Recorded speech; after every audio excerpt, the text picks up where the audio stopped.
But I think the main things is at the end of the day, volleyball is volleyball. It's in the same 9x9 court, and the rules are the same. So we. Is that on the back of your shirt? Yeah, it's on the back of the shirt. Muted. A little free shout out for you. And it doesn't matter who's on the other side of the net. You need to still execute to the best of your ability if you want a chance to win.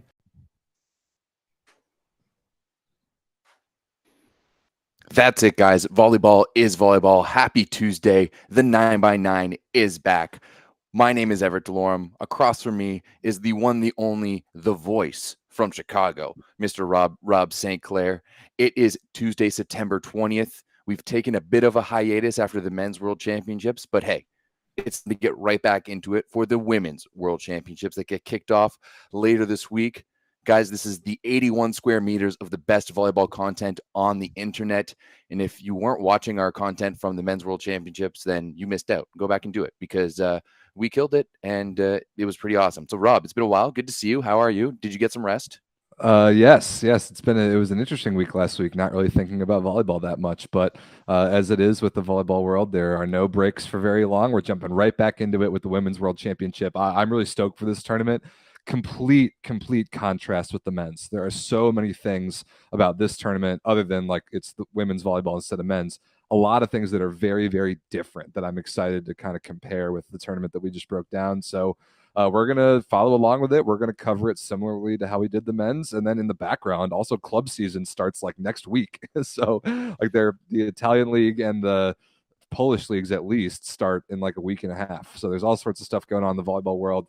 We're going to focus on Women's World Championships here on the show, and then we're going to do a couple one-off shows here and there to cover some other things like club and Champions League draw that just happened. And there's all sorts of stuff going on. But you're in the right place. This is the best place on the internet to cover volleyball and follow along with it. So we're looking forward to it. Yeah, absolutely. So let's just jump right into it, Rob. And now, for those who watched the Men's World Championships, we talked a lot about the format. The format was very different given the situation that they had to change hosts. Rob, can you break us down the women's format? Because it's much more complicated, much more volleyball, let's say. It's much more volleyball. I think that's the main takeaway. It's still 24 teams, still a field that's been set for a couple years now, the tournament being hosted in both the Netherlands and Poland. But we've known the 24 teams for a while, but it is much more volleyball, as we'll get into. It was interesting. I was looking at it. The team like Italy, for example, who won the Men's World Championship, played 7 matches, the last of which was the gold medal match. Whoever wins this tournament, the Women's World Championship, will play 12 matches. Crazy. That is a huge difference, an absolutely huge difference, and a much different format from the Men's World Championship, but a similar format to World Championships in the past. So let's go through it. So starting this Friday, which is September 23rd, we've got sort of these ceremonial kickoff matches. Just some nice ones to get things going. That's in Arnhem, the Netherlands, both of them actually. So even though Poland is one of the hosts, Poland and Netherlands both play this Friday, but both those matches are in the Netherlands. So Poland takes on Croatia, which is actually a pretty darn good match. And then the Netherlands will get a nice welcome home with an easy 3-0 beatdown of Kenya. So those two matches getting down on Friday to kind of set the tone for the tournament, get things underway, and then we really jump into it with just days on days of pool play. That's just such a scheduling error right off the bat, right? Like you're doing the big like first match of the tournament, like welcome to the tournament. Let's showcase the home teams. These are going to be the feature matches. The only thing going on the rest of the time, there's going to be a million games going on all at once. Why not make one of them a really good match? You know, why are we throwing in Kenya there? Like probably one of the biggest matches of pool play where the most eyes are going to be on one match at a time. And, you know, poor Kenya, they're just, you know, getting fed to the dogs. Yeah, I don't understand that one until I kick off the tournament with the Netherlands taking on the worst team in their pool, or at least the lowest ranked team in their pool, and then spotlighting Poland as one of the hosts, but not in Poland. Like, why are we having Poland play only half of their pool play in Poland? I don't really, know. Really doesn't make any sense. But so anyway, moving on to the main phase of pool play. There's a whole lot going on. So it's those 2 matches going down this Friday. Then we really jump into it this Saturday, September 24th. With 4 pools of 6. So you can see the 4 pools of 6 there. We'll jump into each pool in just a minute, but it's 4 pools of 6 instead of the men's, which was 6 pools of 4. But it's still a round-robin pool. So every team will play every other team in their pool. That's 5 matches per team compared to the men's, which was 3.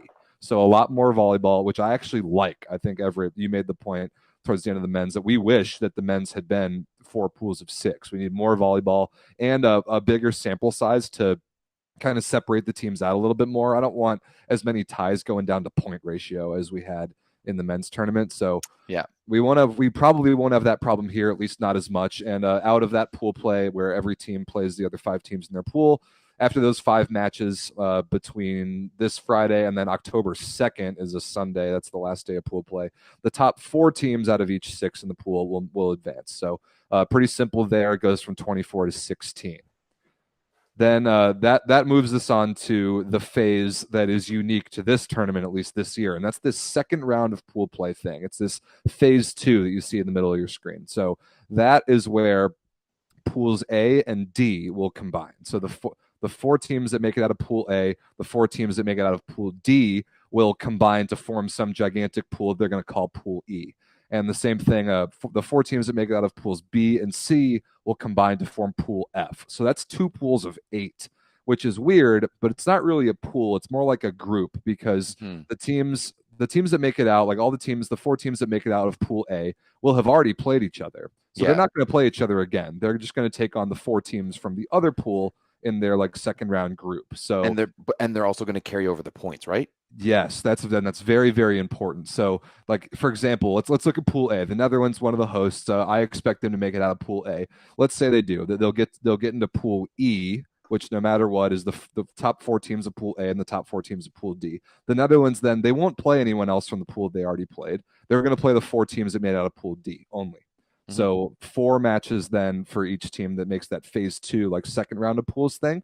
And like Everett pointed out, very, very importantly, the points and standings and everything carries over from phase 1 to phase 2. So after those 5 matches of initial pool play, your points don't go anywhere. So you don't need to like win a pool or anything like that. All you need to do is get top 4 in the pool of 6 to make it to the next round. But the better you do in that first round, the points are just count just the same. So after the end of that second round pool, everyone will have played 9 matches, which is a lot. And all of that carries over through the first 2 full phases of pool play. That's 9 matches that will count. And it's crazy. And of each pool of 8 teams, there's like pool E, which combines pools A and D. Then there's pool F, which combines pools B and C. Of each of those pools or groups of 8, the top 4 make it out. Okay, so we go from 24 to 16, and then we go from 16 to 8, and that cuts down after all 9 matches from both rounds 1 and 2 of pool play that will make the cut for the teams that make it to the round of 8. So that's a little bit different. It's very different than the men's, but it is more similar to World Championships of the past. This is kind of a familiar format for if you've been watching volleyball for a while. If you watched the tournament in 2018, did this a very similar thing where points carried over from the first round of pools to the second. Yeah. I feel like it's a little different than it was in the past. I feel like they've adjusted it a little bit in terms of adding the quarterfinal phase, which I really like, right? The fact that you do, pool, repool, quarterfinal, I actually don't mind that at all, right? I kind of like that the majority of the teams are going to get to play 9 games. Like I feel like, some of the teams, the men's world championships, we barely got to see like 3 games and they're out. This isn't the Olympics. Like, let them put on a show a bit. So I like that the majority of teams, like 16 teams, are going to be playing 9 games. Like that's a lot, but I kind of like it too. But on the flip side, what I don't like is that carryover of points. And if there is a carryover of points, I would like to see it only against teams that moved on, right? Like not against a team that like didn't move on. Because if you're in a pool with a weaker team, right? Like or a couple weaker teams, right? Like it's going to change a lot of things, right? It's going to change like how many pools you have moving forward. So if you have in a stacked pool, you're automatically handicapped moving forward in the tournament. Yeah, that's true. And we'll break that down as we get into the pools because some pools are definitely more loaded or more balanced or more top heavy or whatever than others. And that will affect the teams that move on. But the part that they changed from 2018 to this tournament that I absolutely love is instead of we used to have this stupid final 6 thing. Like we've complained about it a million times on this show where they would do 2 pools of 3 and play another round robin, and then the top 2 of each 3 made it to the semifinals. That's the dumbest thing ever. We're not doing that anymore, fortunately. So instead of 6 teams making it out of that second round, we get 8 teams that make it out, and then they go straight to single elimination bracket play. And I like this much better. Much better. Much Absolutely. better. So we get a bracket of 8 teams that'll play in both the Netherlands and Poland, starting all 4 quarterfinals actually October 11th. That's a very big day, and then semis. Why not just why are we doing why not spread it out a little bit? Over 2 days. I'm gonna look right now. I really hope they're not at the same times, but they probably are. No, they probably are. And you got 2 different. Yep, they absolutely are. So they're going 2 and 2. Like, God, goodness guys, gracious, what are we doing here? on. Why? Oh my goodness. Come on. Why are we playing? We're playing quarterfinal games. We're cramming them into one day and playing them at the same time. What are we doing? Oh my goodness. What are we doing? We're cannibalizing our own viewers. Oh, Volleyball World. I was just about to say how much I like this format. That is terrible. I also like this format. I kind of like how it all, plays out. The only thing I don't like is, as I said, that is the points carryover. I'd like to see it just be like, we get back into it. But I digress. Yeah, that sucks. Playing both quarterfinals, like 2 and 2, like that's it's gonna be impossible to watch too. Like it's not gonna be at the same time. Like that's just disrespect to the players too. Like you're in the quarterfinals of the World Championships and you can't have the entire volleyball world watching you at that point. Like you have to have it divided. Why are they in different places? That's the nice part about the bracket matches.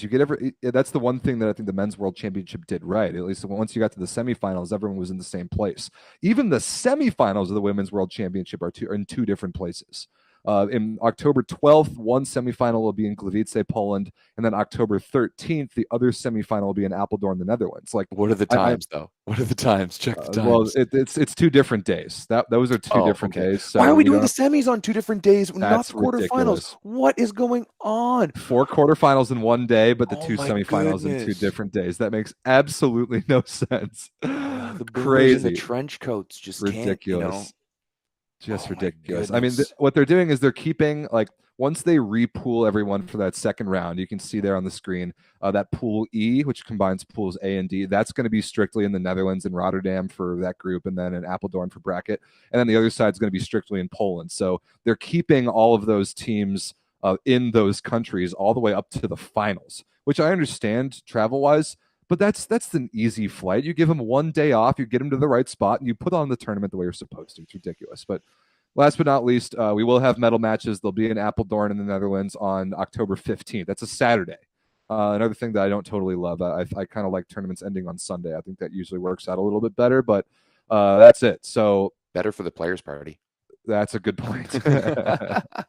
So 6 pools of 4. Sorry, my bad. 4 pools of 6 to start things off. Come on. Top 4 of each make it out. Then these 2 big groups of 8 where you play the 4 teams from the other pool.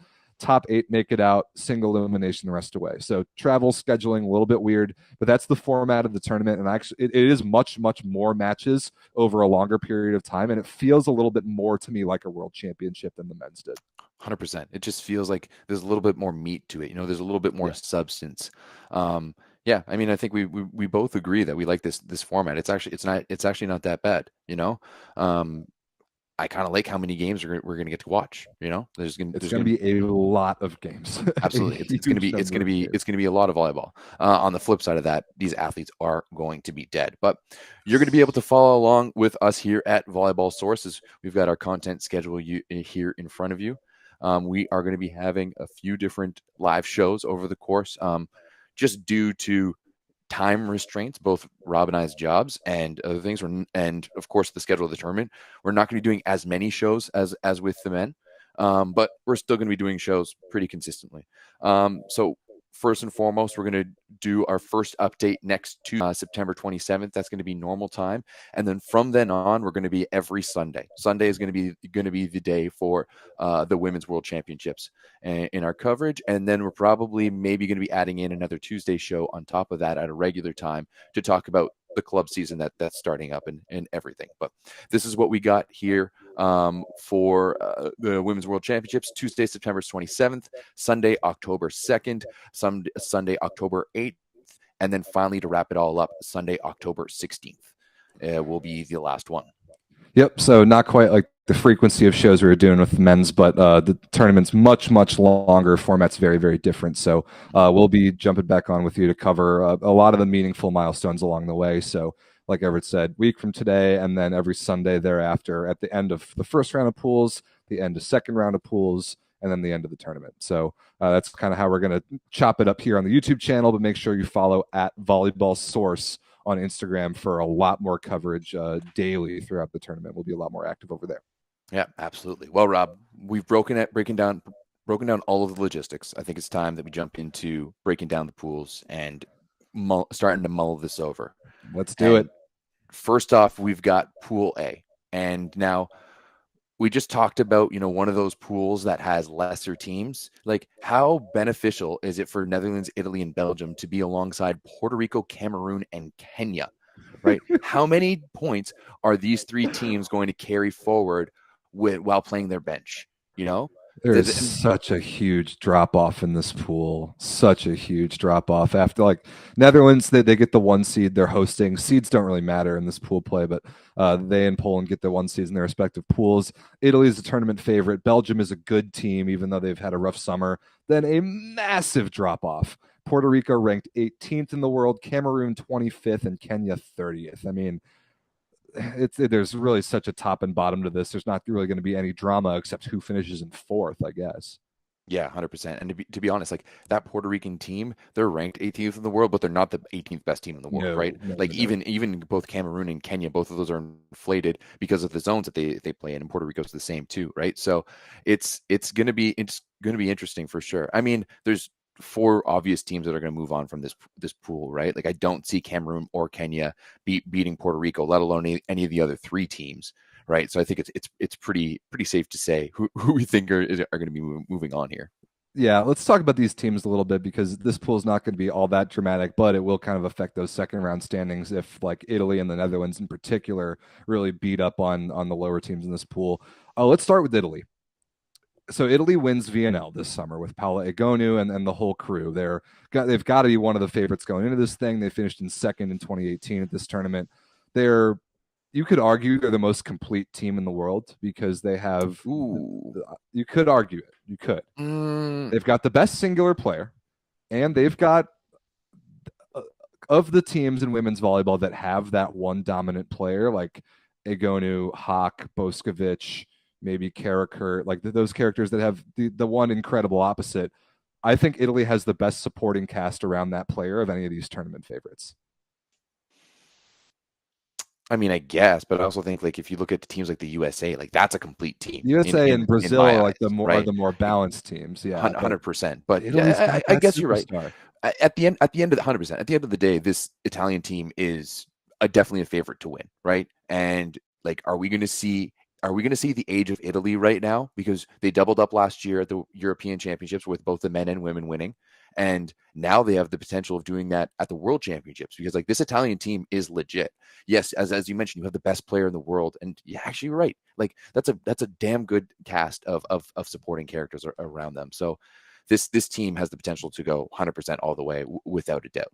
And a lot of them have world championship experience. I mean, they got second in 2018, they lost to Serbia in the final, but a lot of these same players were there. Like even Egonu, when she was like 19 or something crazy, she was there. Christina Kirikella, Anna Danesi in the middles, they were there. Monica De Gennaro, she was definitely there. I think that the setter position might be a little bit newer, whether it's Malinov or Oro. I think we kind of expect it to be Oro. And then I think I'm pretty comfortable with their left sides. I think Elena Pietrini is finally healthy, but then you have Katerina Bassetti, Miriam Sila, and whoever their 4th outside happens to be. Like that is a really, really good volleyball team. Yeah, absolutely. All the way through. And like, same thing as on the men's side, this women's team is extremely skilled, right? I love watching Oro set the Italian offense. I think she's just magic with them, especially with both those middles and being able to run Egonu and how they run their offense at the beginning of the set versus the end of the set, beginning of the match versus the end of the match. I think she does a fantastic job. So yeah, without a doubt, like Italy could be my favorite to win this entire thing. It would not be crazy to pick them at all. I mean, they just won VNL. They've had a perfect summer so far. And do you agree that they're going to win this pool probably pretty easily, even having to play against the hosts? No, I'm not going to say pretty easily because of Paolo Agonu and how she gets sometimes, right? Like she is this kind of like she can turn off once in a while, right? And what happens to the rest of the team when that happens, right? And I think this is a team that may lose a game in pool play, right? Like especially playing against the hosts at home. Maybe you're playing Belgium that has a serious chip on their shoulder after that whole VNL fiasco, where they're now out of VNL, even though they won 4 matches, which was more sets than Korea won. So yeah, like I think that there's some serious potential for upsets here, and I'm going to put upsets loosely because I think both Belgium and the Netherlands are really good teams. And yeah, I think there's a chance for both of those teams to come out flying against Italy. Like Italy has a target on their backs. They do. Every single team who's going to play them wants to beat Italy, right? Because they want to beat Agonu and they want to beat the European champions. And yeah, like I definitely think with Agonu at the head of this team, they have a bit of an attitude to them, and I definitely think there's some teams that want to stick it to them. So 100%, I don't see it being a cakewalk for Italy whatsoever, right? I think that they're gonna be challenged like every step of the way. But they're obviously going to make it out of this pool. I mean, Oh, they without can, a they can, doubt. they can Without a play, doubt. they can play their entire bench and destroy both Cameroon and Kenya and probably Puerto Rico. But that's the thing about this tournament is that so differently from the men's, where every single match, every set, every point mattered so much.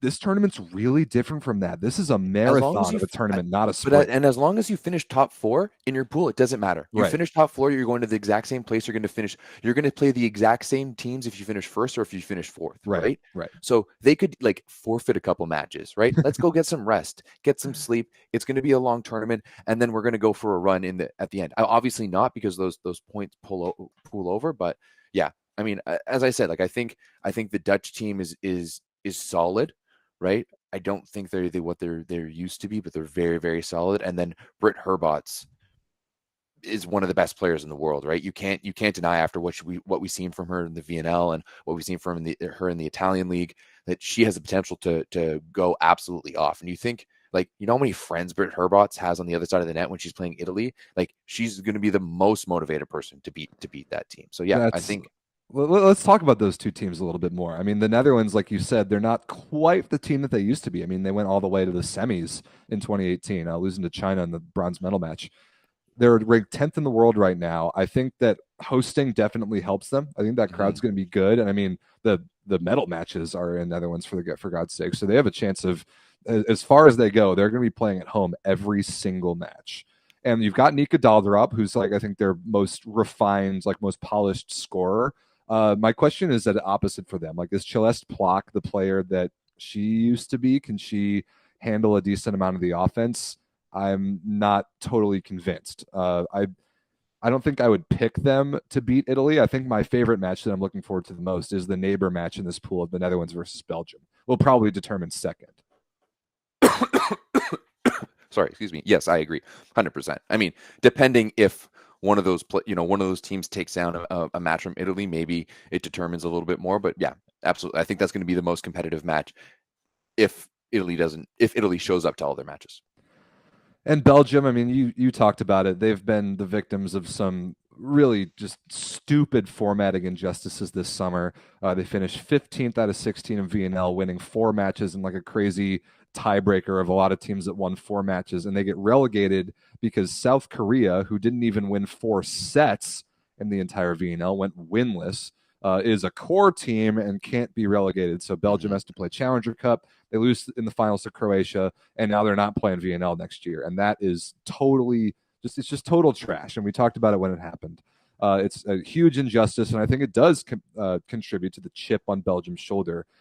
My question, though, being that this tournament is a marathon, not a sprint, can Britt Herbots drop 30 points a game, not just in the early pool matches, but in the second round, maybe even in the bracket? Like, does she have the stamina to do what her team needs her to do, which is score basically all their points? I mean, like moving on from this round is almost a certainty for Belgium, Yeah, but I don't think moving on from the second phase is at all, right? And I mean, at the end of the day, this is still the team that only won. They went 4-8 at Vienna. Like this isn't a team that is destined to be in the final 8, right? I don't no, really definitely see, not. That would be I don't a see great them accomplishment for them. 100%, right? So yeah, and I think that's exactly why, right? Like you're exactly right. I think Brett Harbots is probably going to pop off in phase 1. what is she going to be able to do in phase 2, right? Like we've seen how that goes, and it's going to be interesting to see what other players on this Belgium team can kind of step up around her. Yeah, I think that's well said. They're going to need something from somebody else. And 100%. that was kind of their issue in VNL and in Challenger Cup, is they really just were so singularly dominated by Britt Herbst, and she didn't have any support. So they're going to have to get somebody else if they're going to make a deep run. But I do think that they can beat Cameroon, Kenya, and probably even Puerto Rico with what they've got. Yeah, absolutely. And I mean, I'd love to say I know anything about this Puerto Rican team, but Nope. I'm looking at this Nothing at roster, and all. there's only a few athletes that I recognize. Brittany Abercrombie being one of them, and it seems to have very much turned over from this Puerto Rican team that I've known in the past, like pre-pandemic. So it's going to be interesting. I think Puerto Rico is one of those like weird spots, though, that they sometimes produce crazy athletes. You know, kind of like Cuba-esque, Dominican Republic-esque on the women's side. They have that ability too. So it's going to be interesting. I think they move on. I think they're more quality for sure than Cameroon and Kenya, and it's going to be great for them to get into the second round and get all of those extra matches against some good teams. But yeah, they move on and then they go home. That's what happens. Yeah, I agree. And rosters, by the way, this is important to bring up. The teams, it's kind of like the men's. Everybody can name a preliminary roster of something like 25 players, but they're going to have to bring all that down and name a final 14. 14 players for each team will dress for every match of the tournament. And some of the teams have named those, but not all of them. I know we'll talk about the USA later on. There's a lot of rumors surrounding that roster, but it hasn't been released yet. So we know some of the roster details, but not really very many of them. So we're not going to spend that much time unless we're certain about rosters during this show. We'll kind of get into that next week once we've got a couple matches under our belt. Yeah, absolutely. All right, you want to move on to Pool B? Let's do it. So Pool B, this is a weird one. I forgot to mention Pool A. This is important. Pool A being played in Arnhem in the Netherlands the whole time. So that's a simple one. The Netherlands at home the whole time.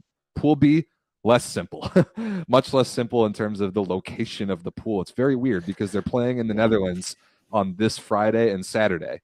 So they're making Poland, one of the hosts, fly to the Netherlands and play in the Netherlands on Friday. And then all of the teams will play in the Netherlands on Saturday. And then they'll fly right back to Poland and play in the rest of the pool in Gdansk from September 27th to October 1st. I just don't understand that.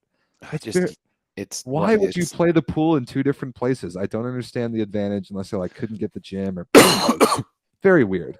But anyway, Pool B being played in two different places, but the hosts Poland are in there.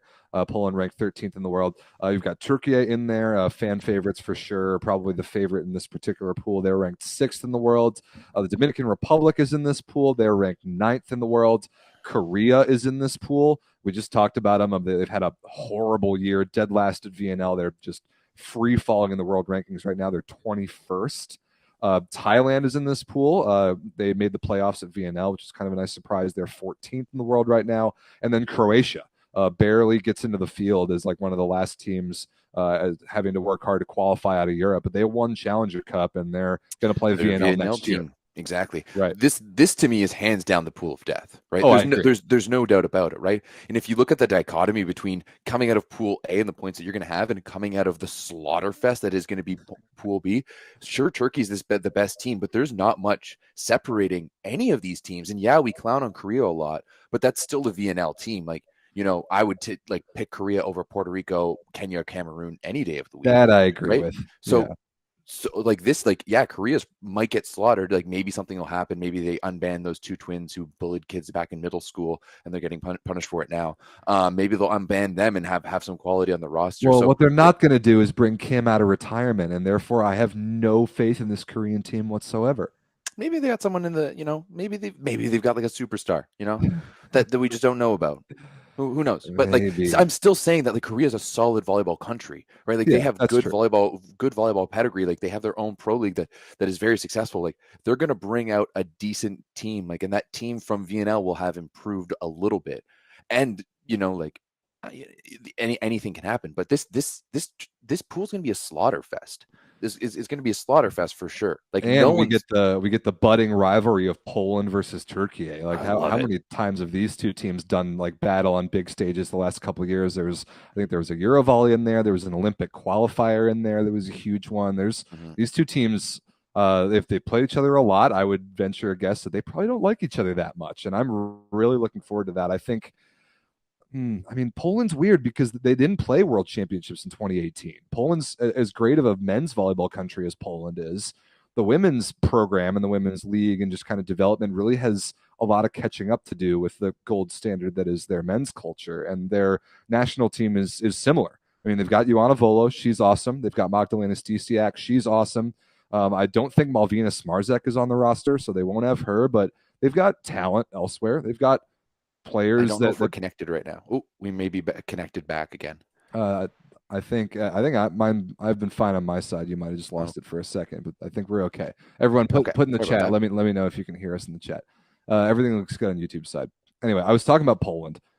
Yes, sorry, I apologize. No worries. So Poland's like they're a team on the rise, and it's funny because their men's team is a favorite in every tournament they play, but their women's is very different. They're ranked 13th right now, but they've put out some great players the last couple of years, and they've put out some good performances and played some huge matches.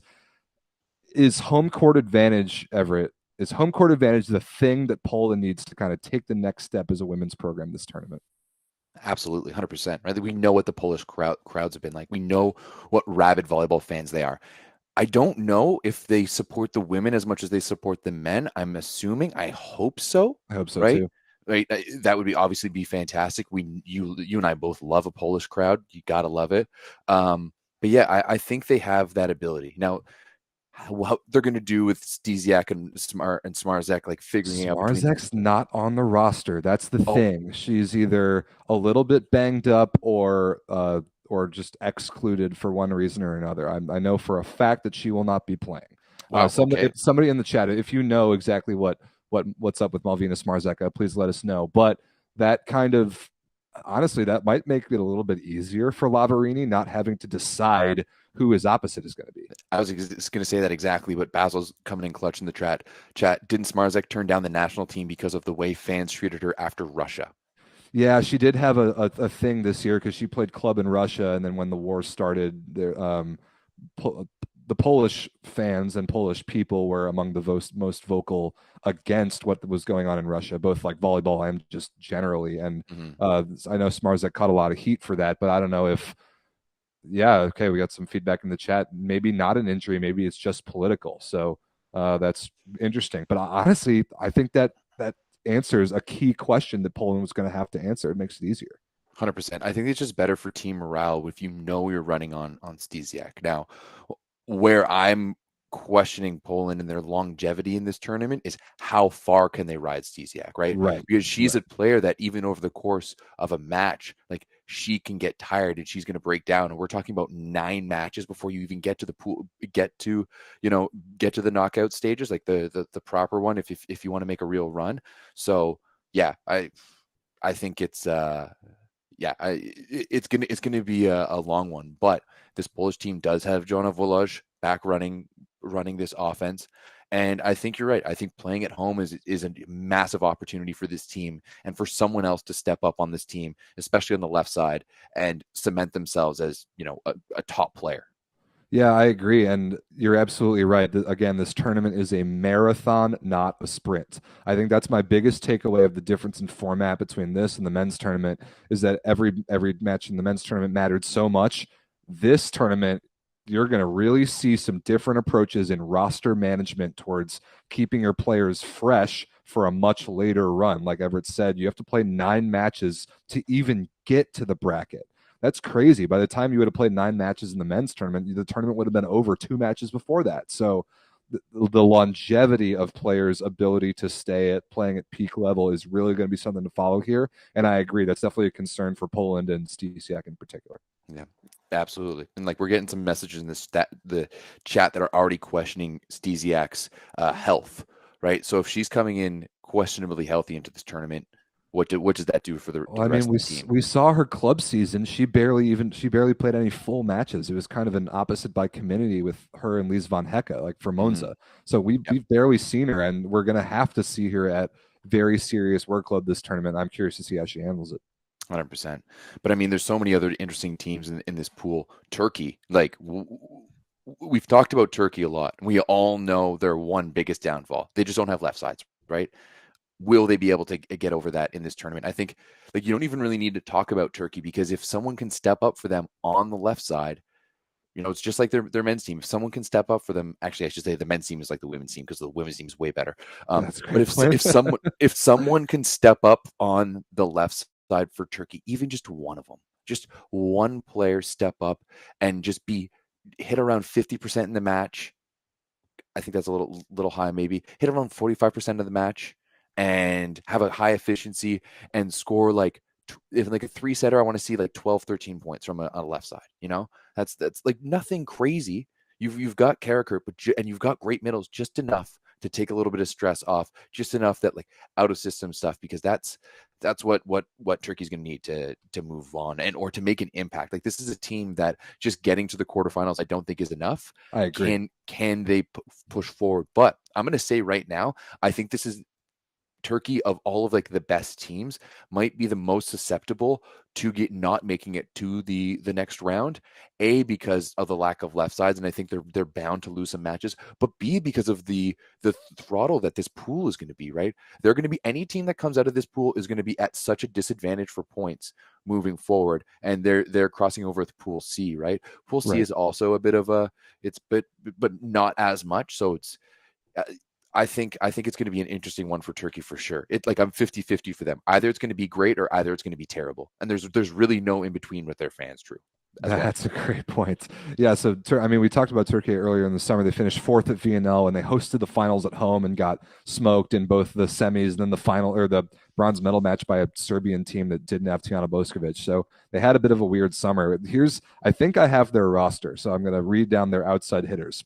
A notable absence, no Tuba Shinolu. I'm very surprised. So I think she's going to play in like Japan or China somewhere this coming year, but she played like decent minutes on Vakifbank this past year. She's not on the roster. You've got Hande Baladin, got Saliha Sahin, you got Melia Ismailoglu from Fenerbahce, and then a couple other characters I don't really recognize. So, we know how Karakurt is. We know how great their middles are. We know John Suozbe is awesome.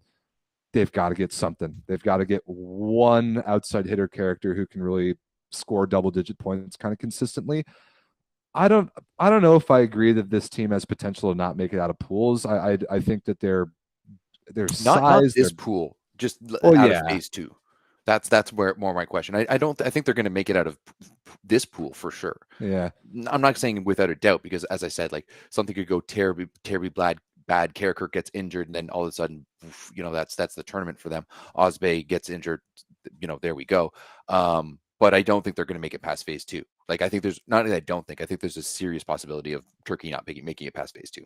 Interesting. Okay. Well, you're not wrong because of how hard this pool is, and and then how hard their next pool is likely to be. But I think they're easily a top 8 team in the world, if not maybe a top 5 team in the world. And I'm with you. I think their goal is medal. 100%. I think their goal is medal. They need one. They need a meaningful medal in an international tournament. 10th at the last World Championship. That wasn't good enough. So they've got work to do. Let's talk about the rest of this pool. We got the Dominican Republic. Bethania de la Cruz is back. That's the big thing for them. They had an up and down VNL. They finished 9th.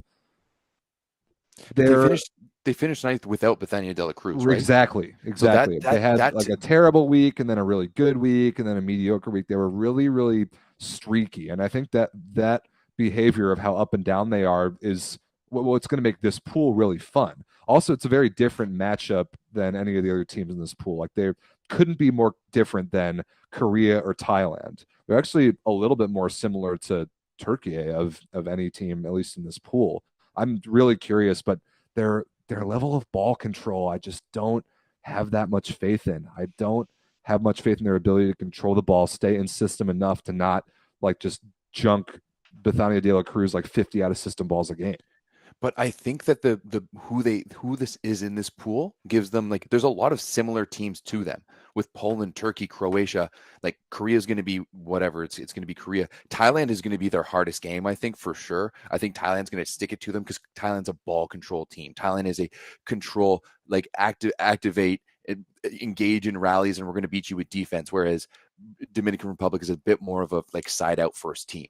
And Basil in the chat has a point that Brenda Castillo is back. Yeah, 100%. I don't know if I would say best libero in the world. I would give that to De Gennaro, but she's really good, and that's a huge difference. She used to be one of the best liberos in the world. I don't think she's not playing at a high enough level consistently to be considered one of them. She's very athletic, but she played on I digress. Scandicci this year. They won Challenge Cup. Oh, did she? Yeah, for what it's worth. But okay, fair enough. I take that back then. That helps them to have 2 of their 3 serve reception unit to be De La Cruz and Castillo, like players that have really been there before. That's going to help. But what else? What else is going on there, and what are those matchups going to look like? I mean, Dominican Republic could be a fun team, if not like a upset potential team for every match. We talked about Korea a little bit. You just talked about Thailand a little bit.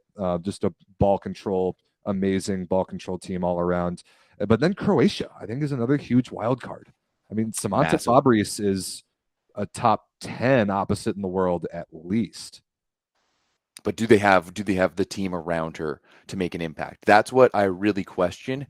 And I honestly think they're one of my teams that I'm picking not to move on in this pool. Like I'm going with Korea and Croatia because I think that Poland, Turkey, Dominican, and Thailand are all going to be better. For some reason, I just feel it in my gut. I feel like Croatia is going to struggle a little bit in this tournament. I think, as you said, Dominican Republic is going to be streaky. I think that they have overall more firepower than Croatia, and they're very similar teams. Like they're both banging teams. Like they like to bang balls. Like Croatia isn't known for their ball control, right? Or any type of like structured play to any type of degree, right? This isn't USA that we're talking about. So I think that Croatia is really on the bubble in this pool. I really do. Maybe it's a little bit too soon for them to be a real player here because they're just starting to ascend to that VNL level that we know they're going to play next year. But I actually did pick them to make it out of this pool. I think that, Korea, unless they find some miracle player that we don't know about, I don't think they really have a chance. But initially, I actually picked Dominican Republic to not make it out of this pool. No, I think Dominican is going to finish not in fourth, first, second, or third for sure. Okay, not for sure, but that's I'm putting my stamp on it. Okay, I've got Turkey and Poland in first and second in that order. Okay, all right. So I think that's it for Pool B. I mean, that is stacked. I mean, Turkey ranked 6th, Korea ranked 21st, and everyone else is in between. Like that's a really just tight top to bottom group in terms of rankings, and it's going to be a fun one to watch. But real quick, you're picking Dominican, who's ranked 9th in the world right now, to not move on. That is not a reasonable world ranking, and you know it. Why not? That does not at all reflect their actual performance in international tournaments.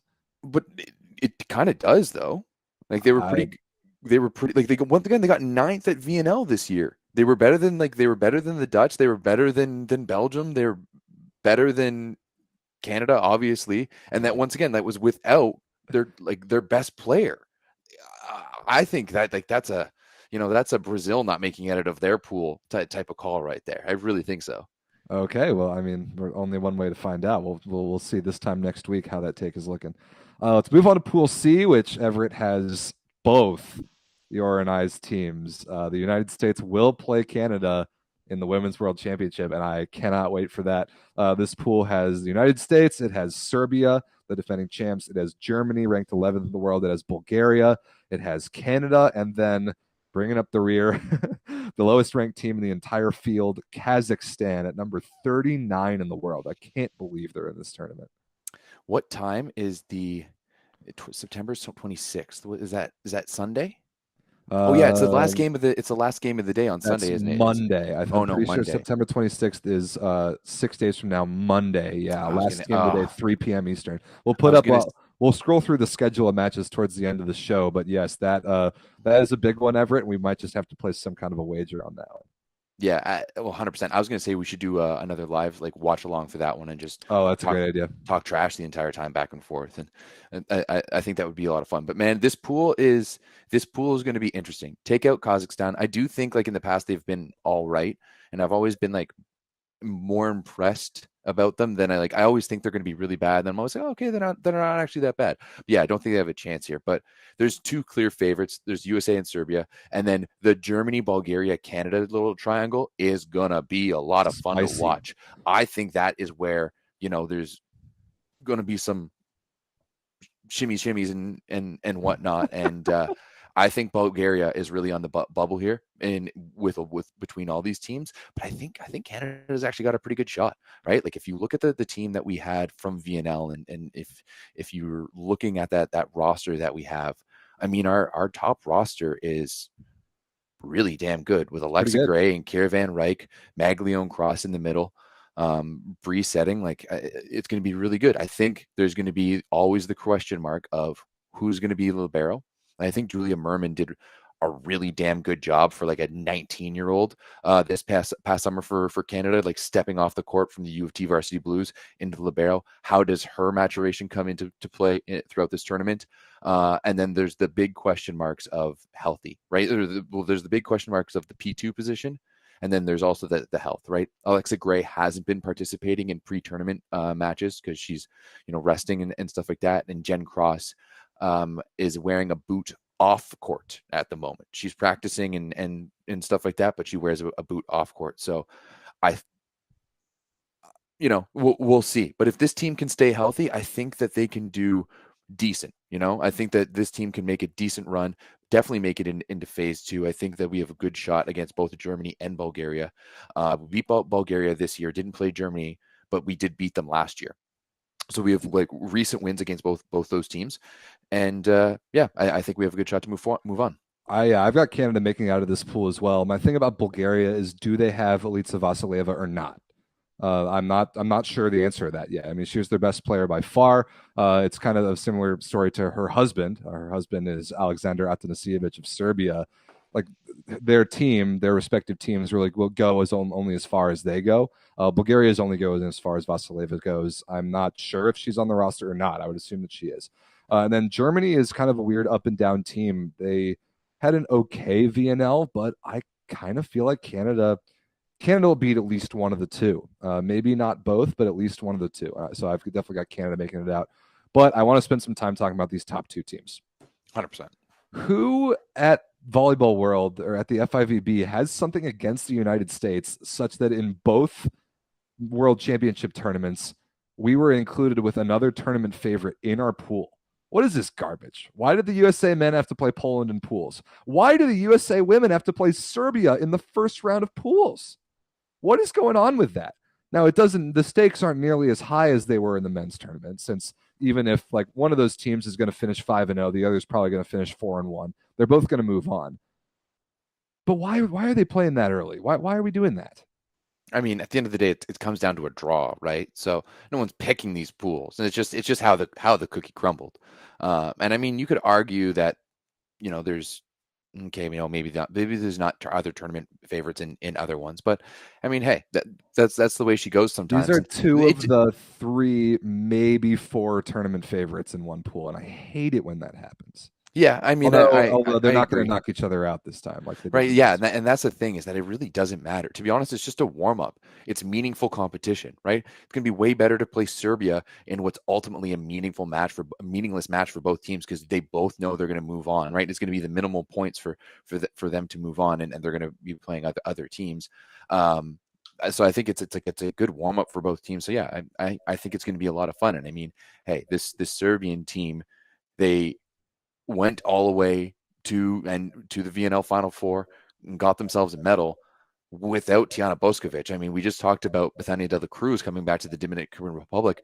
How is Tiana Boskovic going to affect this Serbian team? And I think that may have been the best case scenario for the Serbian team, because you made other players step up. You made other people kind of establish their roles to this team. And now Boskovic is coming back to a much stronger team. And once again, they're the defending champs, right? So they have a lot to prove in this. And I think Serbia is going to be ready to play. I think they're going to bring it, and they're going to be ready to play.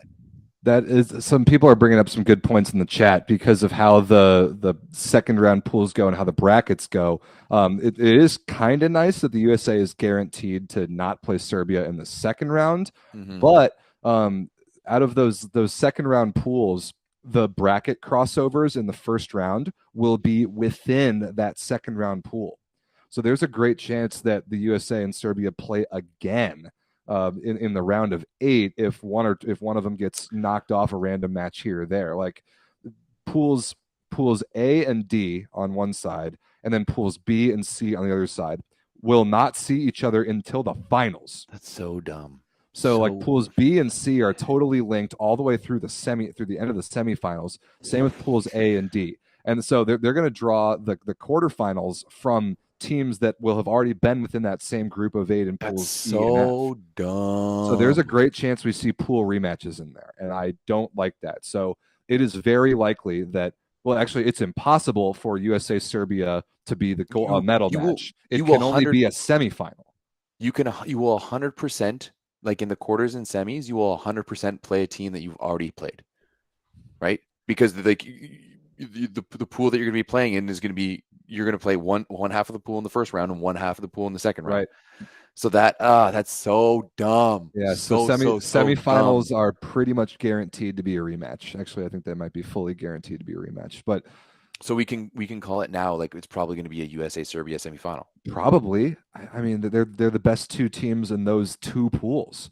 I mean, they've got Poland, Turkey, Dominican Republic, 100%. and that other pool. I mean, it has to be USA and Serbia. I mean, it's a revenge match from VNL, because you remember the USA was the number 1 seed in VNL. They got knocked off randomly, like the 2-7 match by a Serbian team without Tijana Boskovic, who went on to win bronze. And you're right, Boskovic comes back, reigning MVP of the tournament. So he's jumping in on a team that is more well-rounded than the team we saw at the Olympics last year, for example, when the USA completely destroyed Serbia in the semifinals by just putting on a defensive clinic of how to slow down Tijana Boskovic and dare everyone else to beat you, and nobody else could. I think everybody else in the Serbian team can beat you now more than they could a year ago. Yeah, absolutely. I think they have way more weapons. I think this team is got something to prove, right? So I think they have a bit of a chip on their shoulder from the Olympics. Getting to play the United States going to be twice, is maybe 3 times is going to be great. And so yeah, it's I mean, no, they'll only play twice. They'll play twice. Yeah, they'll play twice. All right, yeah. So let's talk about the United States. The roster for the United States is something I'm very, very interested to see, and we've been hearing, actually somebody posted in the chat just earlier, the rumor of the 14-player roster, and there are going to be a couple key decisions to be made. These aren't official yet, but these are the rumors that I've heard. Thing number 1 is no Micah Hancock. I think that the 2 setters on the American roster will be Jordan Poulter and Lauren Carlini. And that's been an interesting 3-way battle throughout the last couple of years. We know that Carlini was left off the Olympic roster. It looks like she may have leapfrogged Micah Hancock for this roster. Opposites, no surprise, going to be Jordan Thompson and Annie Drews. Middle blockers, there is kind of a surprise. Jacko Bogu, no surprise. Haley Washington, no surprise. But the other 2 middle blockers, from what I hear, are going to be Anna Stevenson and Hannah Tapp. No Dana Retke on this American World Championship roster. And I don't know if she's injured or not, but I am shocked if she's not a top 4 middle blocker in the country. Libero, no surprise, Justine Wong-Arantes and Morgan Hentz. But the outside hitter position was clearly the United States' biggest weakness at VNL. We've been trying to replace Jordan Larson, Kim Hill, Michelle Barch-Hackley, like all these absolute studs. That did not go particularly well in the VNL finals. Kelsey Robinson is a surefire starter who's going to start next to her. And from what I'm reading, Everett, Catherine Plummer is not on this roster. Doesn't surprise me. That's what I'm reading. I hear that Catherine Plummer is not on the roster. I don't know if she's hurt or just left off, but her VNL performance was very heavily scrutinized, and for good reason. She did not deliver in that tournament. And the other outside hitters, Ali Franti, Karabayama, and who's the last one? I'll have to scroll up and figure that out. I'm not sure. I'll get back to you with whoever the last outside hitter is. But I'm shocked. I thought that this program was still going to be built around Catherine Plummer and give her a longer leash. Maybe not. Maybe I was totally wrong about that. I mean, I've been saying it now for a while, right? Her performance in big time games at the pro level, Stanford's one thing, but when she stepped into the pro level, hasn't been good. Like the only matches that Canigliano lost this year were because of Catherine Plummer shutting down, right? True. The biggest matches that USA lost this year were because Catherine Plummer shut down and they didn't take her out and they left her in there to flounder, I would love to hear from that one YouTube commentator who basically told me I was an idiot and didn't watch volleyball and had no idea what I was talking about because I went off on Catherine Plummer. Do you see what she did in the VNL finals? How was she then? Do you see what she did in the Champions League final? How was she then? Right? I'm not surprised by Catherine's Plummer, like, a lack of presence on this team, because she's really good in pool play, but then doesn't do it when it needs to be done. She's a liability on serve receive, and if she's bad in serve receive, then it just crumbles around her. So why not go and, like, I don't know why. I know nothing about her. I also feel like she's kind of a diva. I don't know why. I'm just throwing that out there because I feel like it. And that's a pretty uneducated take. a little bit, but I'm going with it. That's a bit of a pop off and just going by my gut. But yeah, it doesn't surprise me, right? Like, I think that they went with the Plummer route in VNL and they didn't win it, right? And so now they're going to go with something else. Sarah Wilhite Parsons is the fourth outside hitter. Thanks. Yeah, she was sick in VNL. Yeah, she's good. She's good. I really like Ali Franti and I really like Kara Byaman. I'm glad that all three of them are on the roster. I'm really wondering who the second starter is going to be. It could really be any of the three. But I'm kind of getting around on being okay with playing Serbia early because it will teach us a lot, and the match isn't nearly as high stakes as like the Poland versus USA match was on the men's side. So maybe that actually might be a good thing. We're going to learn a lot about our outside hitters, about our serve reception unit, about our offense throughout pool play. And as the USA almost always is one of the deepest teams in the world, if not the deepest. The deepest. I would 100% they are the deepest, right? But we've talked about it before. They just miss that one person, and they don't even need to be an all-star, but someone who's going to be like, give me the ball when it matters. That's what we're missing from this Team USA, and that's what we saw missing at VNL. Yeah, I think that's going to be Jordan Thompson when it comes down to it, but I'm curious to see how that really plays itself out. I mean, the depth is going to be an advantage in a tournament that's a marathon, but we'll see. I mean, it would be cool if we could beat Serbia in that first match. Might get a little bit better of a seed, but it's almost definitely going to be USA versus Serbia semifinal. Yep, definitely. I mean, might as well bet on it now. USA, bet on it now. USA Serbia semifinal. Like, it's going to happen. Look it. All right. Anything else about Pool C? I think I'm with you, Everett. I think Canada can make it out of this pool. I'm sure you agree. Yeah, I'm feeling confident. I'm feeling good. I'm feeling much more secure about the women's team than I did about the men's team. That's for sure. That's what a crazy time to be alive when Canada women's volleyball inspires more. Yo, we're coming. Let's go. I love it. Yeah, I'm rooting for Canada with the exception of one match, but I'm rooting for you guys. Ooh, wait, real quick. No Maja Ojanovic for Serbia. Yeah, we kind of knew that. At least I had heard that. No Maja, she's on like lukewarm terms at best with the national team, and I don't think she's going to come back and set. But that's a loss. But that's kind of okay. I mean, they've got, I can't remember who their other setter characters are, but they're good enough, and they had that great run at VNL, so they have confidence now. Okay, fair enough. All right. On to Pool D, last but not least. All right, so Pool D, we actually got some pretty tightly packed teams here as well. Three South American teams. There are three South American teams in this pool. You've got Brazil. Yeah. Well, let me just run them down. Brazil, second in the world. China, fourth in the world, reigning bronze medalists. Japan, seventh in the world. Colombia, out of nowhere. Apparently, they're ranked 16th. I'm kind of surprised by that. Argentina, ranked 22nd. And then the Czech Republic, who's ranked 19th. So 2 Asian teams, 3 South American teams, and a European team making a Pool D. Again, quite the battle in those top 3 spots. I'm interested to see which of those teams, like Colombia, Argentina, or Czech Republic, ends up taking 4th to move on. Yeah, it's going to be interesting. I think this pool is going to be tightly contested. I do think Japan's going to do really, really well early on because that's what they do is they go buck wild in the opening matches and beat everyone and then just fizzle out by the end of the tournament. We see that in VNL. Yeah, exactly. So I think that's exactly what we're going to see from this Japanese team here. I think they're going to be really, really good in pool play, especially against like the lower 3 teams. You know, it's not as thoroughly competitive as I think as Pool B. I think there's a little bit more of a line between Brazil, China, and Japan, and then Colombia, Argentina, and Czech Republic. But regardless, I think all the matches are going to be entertaining, and that race for the bottom, the 4th fourth spot is going to be really interesting between the two South American teams and the Czech Republic. So I think like Colombia is actually pretty damn good. I watched them a little bit at the Pan Am Cup. And they're a pretty big physical team. Like they bang balls, and Argentina is really skilled as well too. So I think anything could happen in this pool. I'm going to say it now. One of the three bottom teams is going to upset one of the three top teams just in one game, right? Okay. Just one team, but one of those three teams is going to get a win against either Brazil, China, or Japan. Yeah. Okay. I could see that.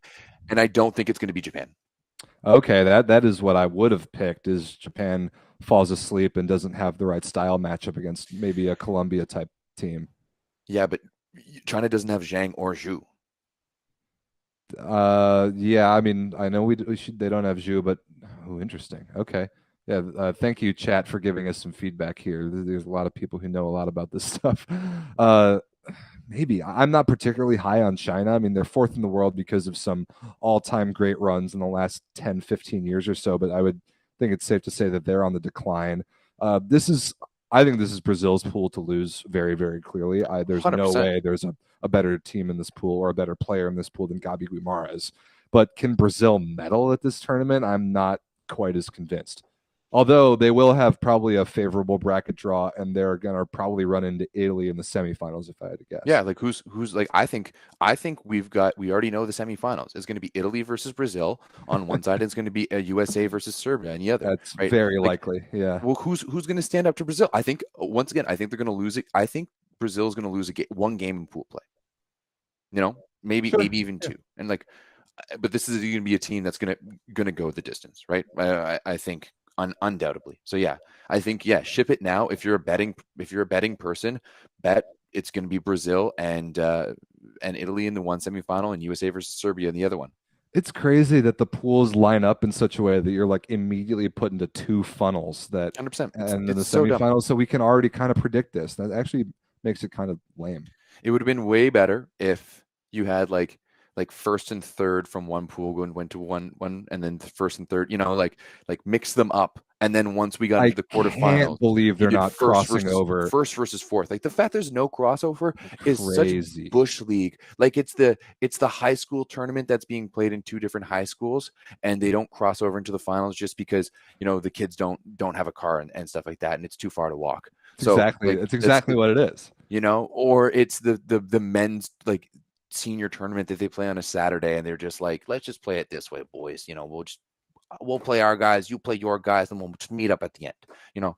It's just three boomers in a trench coat. That's true. It's truly what it is. Honestly, I really think that when they were building this schedule, the three boomers in the trench coat were really unsteady, and they were like, kind of like Space Jam style, looking through the holes of the trench coat, and that's why it's so messed up, because they were battling with themselves. Like, yeah, maybe they were, I don't know. Like, yeah, it's just there's just so many omissions that just seem very stock. And it'd be like any rational person would look at it and be like, well, this doesn't make sense, and no one did. So yeah, I just think it was a bad day for the trench coat. Nothing makes me happier than the three boomers in a trench coat imagery. It's just so funny. But yeah, there are some poor choices that were made. There is still going to be good volleyball played along the way. This pool could be fun. China and Japan playing is always fun. Brazil, Argentina, even though that's going to be lopsided this time, that's always fun. Colombia is a wild card. This pool could be good. I've got Brazil, Japan, China, and I've got Colombia coming out in fourth. Yeah, I have those four teams, and we've got some people in the chat saying that Colombia beat Brazil in the CSV finals a few years back, and Brazil had a few of their A team players. So like, I think this Colombian team is going to be good. No Julia Bergman for Brazil. Right. She's at Georgia Tech. I can't believe that she's prioritizing NCAA over World Championships. Like that to me is crazy. Shocking. And I mean, for like Georgia Tech, you're going to tell you're telling your best players, but like, what, you can't get, like, are you that bad of a school? You can't get press of your best player going to the World Championships and competing for Brazil and starting? Like, she has the potential of going to win a World Championship medal and then going back. Like, NCAA needs to step in here at some point and be like, hey guys, this is like a PR issue now. Do this. Because this is going to look great on us, and then we look like dorks if we don't.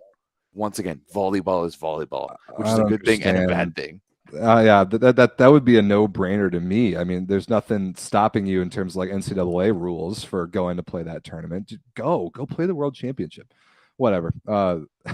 Somebody in the chat says FIVB has to hire you guys. I think that they should, but they probably shouldn't listen to all the trash we talk about them on the show. That might get in our way. They might learn a thing or two, but you're not Yeah, wrong. they really might.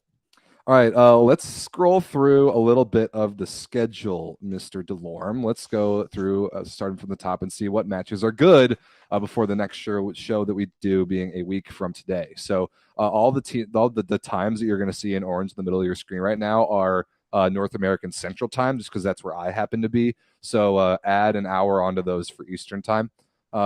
Starting off like Poland, Croatia, could be a decent match. Friday, kicking the tournament off. That's noon Eastern.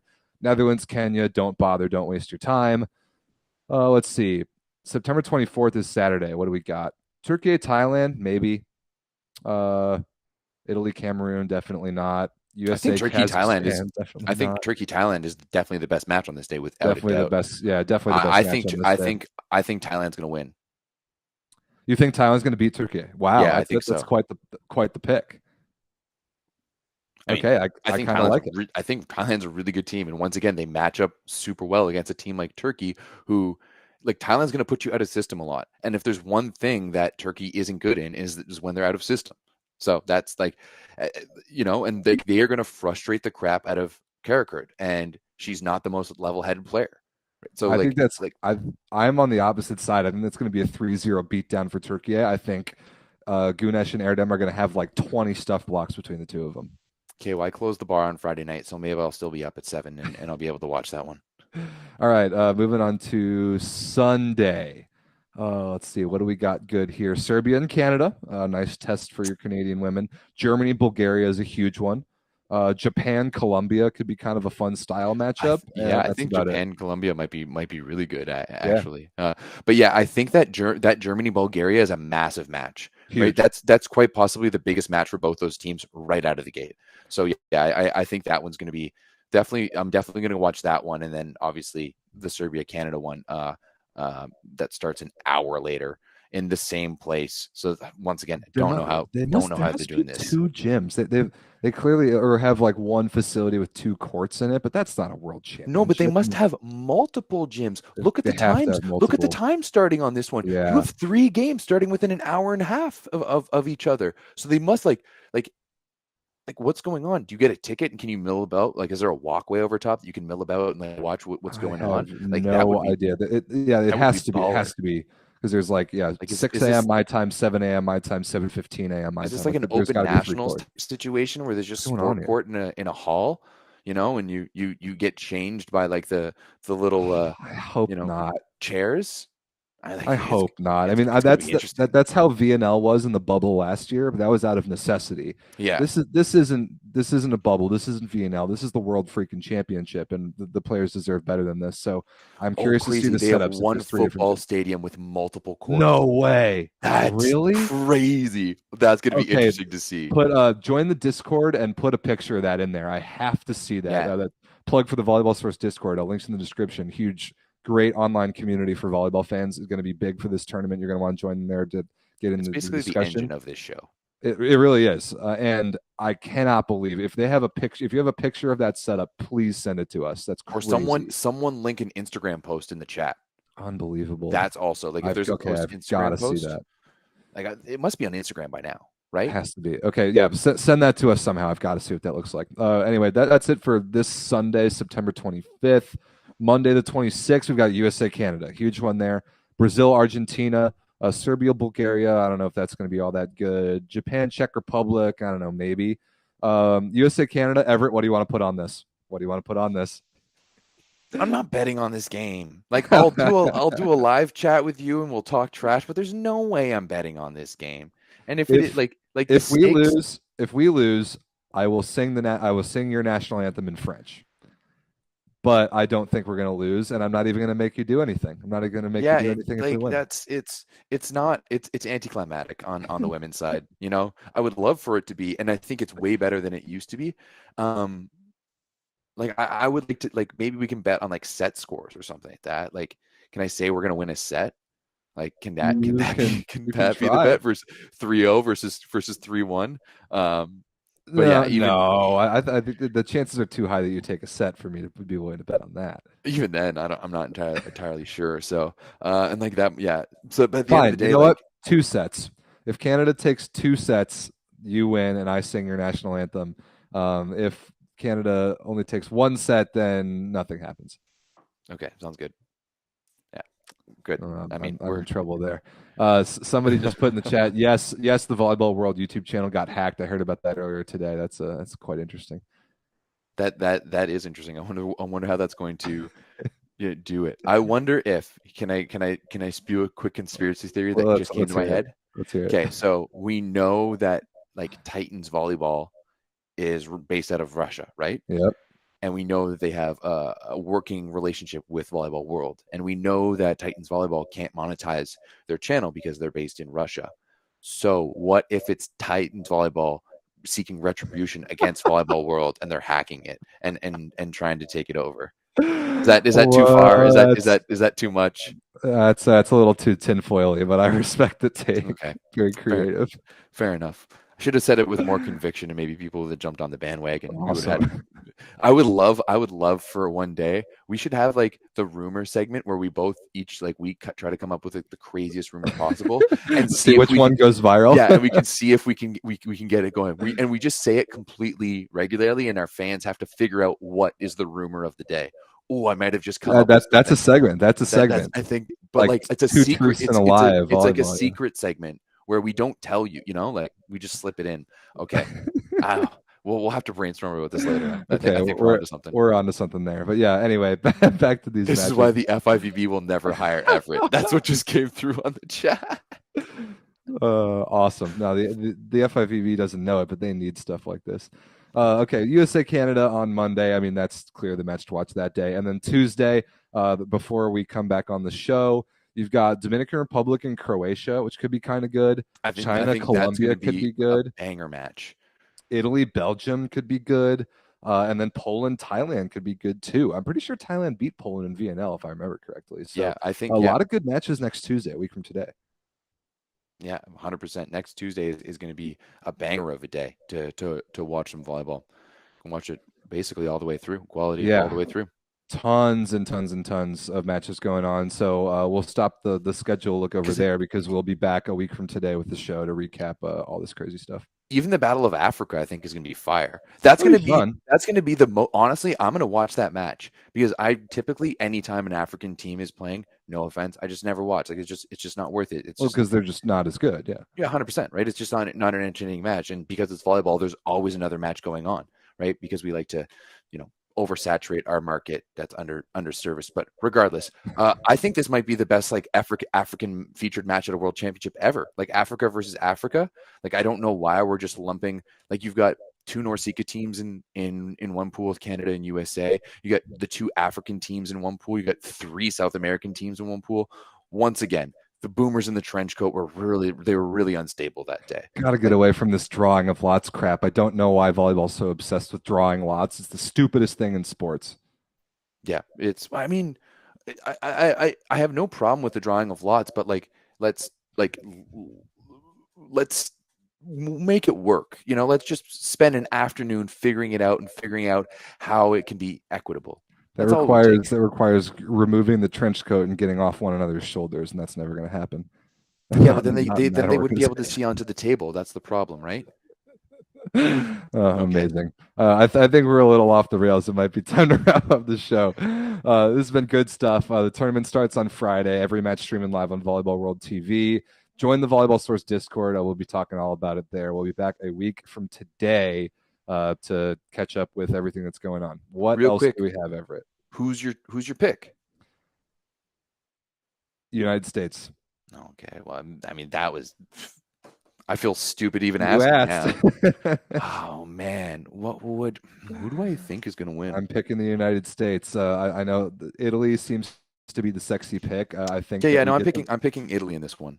All right. I'm I gonna think go we hang get out to with the Monty finals and and beat Tommy, 'em. and yeah, I'm gonna go hang out. I'm gonna go hang out with Italy in this Well, one because we were both dead wrong in the men's world championships. Maybe we'll be both dead wrong in this tournament as well. yeah, probably will be. So I guess we'll see. Well, guys, thank you for tuning in. Once again, our next episode of this show is going to be next Tuesday. At the same time, 7:30, and then the rest of the Women's World Championships content will all be on Sundays. All the subsequent Sundays after that for 3 in a row. Make sure to like this video, subscribe to Volleyball Source if you haven't. If you want to become a member of the channel, please do.